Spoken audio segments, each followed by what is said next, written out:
بسم اللہ الرحمن الرحیم۔ سورۃ آل عمران آیت نمبر 185۔ کل نفس، ہر جان، ذائقۃ الموت، موت کو چکھنے والی ہے۔ وانما، اور بے شک، توفون، پورا دیا جائے گا، اجورکم، تمہارا اجر، یوم القیامت، قیامت کے دن۔ فمن زحزح، پھر جو بچا لیا گیا، عن النار، آگ سے، وادخل الجنت، اور داخل کیا گیا جنت میں، فقد فاز، پس تحقیق وہ کامیاب ہو گیا۔ وما الحیات الدنیا،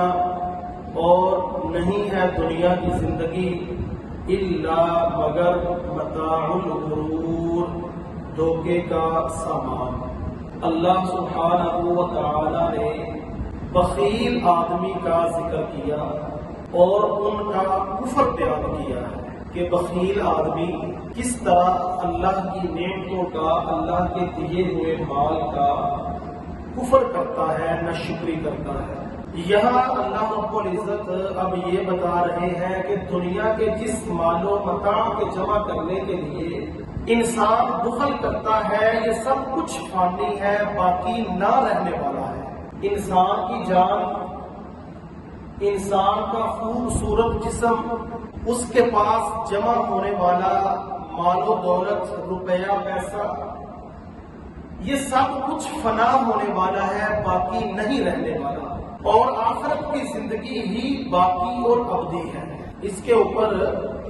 ہر مسلمان، ہر ایمان والے کا یقین ہونا چاہیے کہ آخرت کی زندگی وہ ہی باقی رہنے والی ہے اور ہمیشگی والی ہے۔ یہ دنیا کی زندگی یہ ہمیشگی والی نہیں ہے، یہ تو عارضی طور پر اللہ رب العزت نے ہمیں دی ہے، تو لہذا انسان کو چاہیے کہ آخرت کی فکر کرے اور اس میں کامیابی کی کوشش کرتا رہے۔ اور فرمایا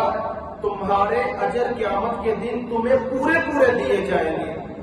تو اس کا معنی یہ ہے کہ انسان کو دنیا یا برزخ میں بھی کچھ نہ کچھ اعمال کا بدلہ ملتا ہے۔ انسان جو اعمال دنیا کے اندر کرتا ہے،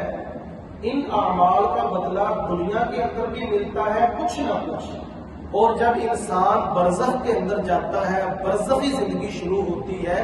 تب بھی ان اعمال کا کچھ نہ کچھ بدلہ اسے ضرور ملتا ہے، مگر پورا بدلہ یعنی پورا ثواب قیامت کے دن ہی ملے گا، اس سے پہلے ممکن نہیں ہے۔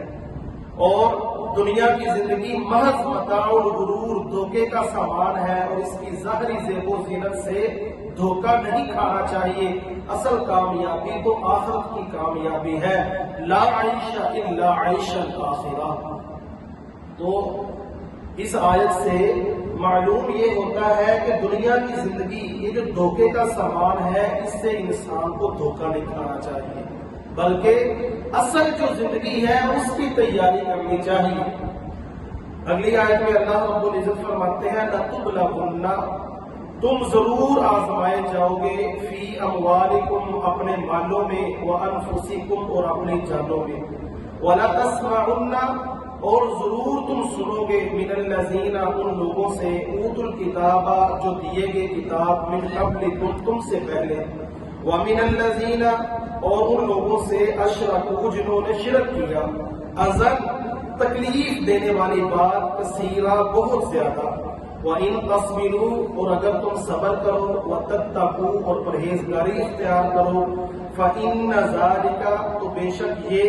مِنْ عَزْمِ الْأُمُورِ، ہمت والے کاموں میں سے ہے۔ اس آیت میں اللہ رب العزت نے خطاب نبی صلی اللہ علیہ وسلم اور عام مسلمانوں سے بھی کیا ہے۔ آیت کے اندر نبی صلی اللہ علیہ وسلم کو بھی مخاطب کیا گیا اور عام مسلمانوں کو بھی مخاطب کیا گیا کہ آئندہ بھی جان و مال میں تمہاری آزمائش ہوگی، یہ مت سمجھو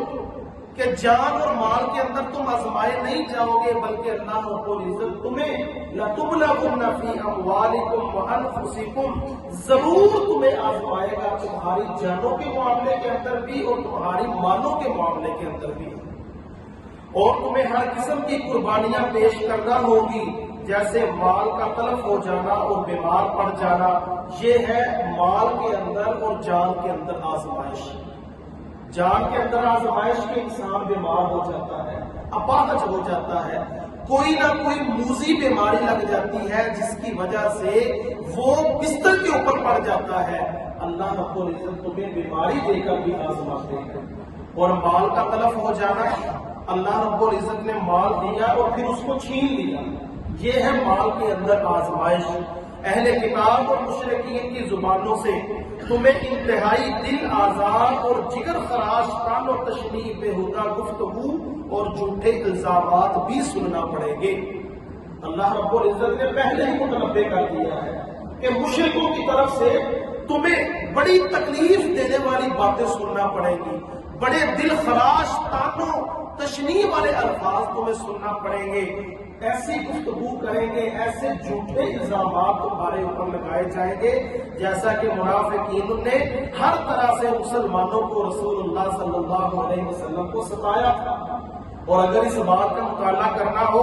تو اللہ رب العزت نے سورہ منافقون اور سورۃ توبہ کے اندر تفصیل کے ساتھ منافقین کا مسلمانوں کو اور اللہ کے رسول صلی اللہ علیہ وسلم کو ستانا یہ ذکر کیا ہے۔ کعب بن اشرف یہودی نے رسول اللہ صلی اللہ علیہ وسلم اور صحابہ کرام کی ہر طرح سے بے حرمتی کی ہے، اور پھر مسلمانوں کی خواتین کے نام لے لے کر وہ قصیدے پڑھا کرتا تھا۔ اتنی زیادہ تکلیف، رسول اللہ صلی اللہ علیہ وسلم کے خلاف بھی باتیں، صحابہ کرام کے خلاف بھی باتیں، ہر معاملے کے اندر نبی اکرم صلی اللہ علیہ وسلم کو تکلیف دینے کی کوشش، اور پھر مسلمانوں کی عورتوں کے نام لے لے کر اپنی باتوں کے اندر ان کے قصیدے پڑھا کرتا تھا۔ تو صحابہ کرام، مگر ان کا علاج یہ ہے کہ تم صبر کرو، یعنی ثابت قدمی اور استقلال سے کام لو اور اللہ تعالیٰ کا تقویٰ اپنے دلوں میں رکھو۔ اگر صبر اور تقوی سے ان آزمائشوں کا مقابلہ کرو گے تو یہ نہایت ہمت، حوصلہ اور اولو العزم کام ہے۔ اگر تم صبر کے ساتھ، پرہیزگاری کے ساتھ، ہمت کے ساتھ، حوصلے کو بڑا کر کے اگر تم یہ کام کرو گے تو یہ بہت بڑا کام ہے۔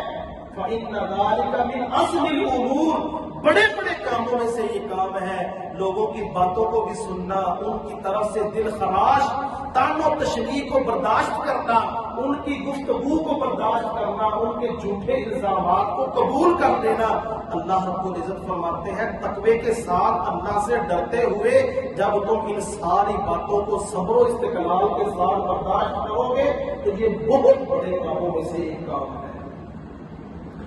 آپ صلی اللہ علیہ وسلم اور صحابہ کرام جب یہود کی طرف سے کوئی تکلیف پہنچتی تو نبی صلی اللہ علیہ وسلم اس کے اوپر تقوی سے اور صبر سے کام لیتے، یہاں تک کہ حالت جنگ میں بھی ان کی طرح بد زبانی سے کام نہیں لیتے تھے، اور نہ عملاً رسول اللہ صلی اللہ علیہ وسلم ان کے اوپر کسی قسم کی زیادتی کیا کرتے تھے۔